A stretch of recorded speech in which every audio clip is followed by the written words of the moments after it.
Welcome. Today we'll solve a challenging problem involving parametric equations and their derivatives. Let's start by looking at our question.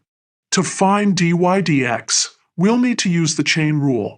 Remember, for parametric equations, dy dx equals dy dt divided by dx dt. Let's start by finding dx dt. We'll use the quotient rule on x equals a cosine t over t. The quotient rule states that the derivative of u over v equals v times du dt minus u times dv dt, all over v squared. Applying this to our x equation, the derivative of a cosine t is negative a sine t, and the derivative of t is 1. This gives us negative a t sine t minus a cosine t, all over t squared. Now, let's find dy dt. Using the same quotient rule on y equals a sine t over t, we get a t cosine t minus a sine t all over t squared.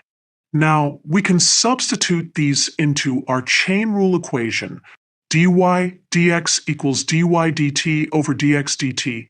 This gives us a t cosine t minus a sine t over t squared, divided by negative a t sine t minus a cosine t over t squared.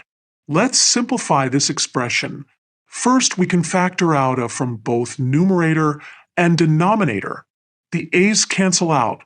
Then we can rearrange the terms to get t cosine t minus sine t over negative t sine t minus cosine t.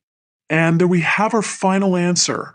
dy dx equals sine t minus t cosine t over t sine t plus cosine t. This problem showed us how to find dy dx from parametric equations using the chain rule and quotient rule. Remember, when working with parametric equations, we need to find both dy dt and dx dt before we can find dy dx. Thank you for watching.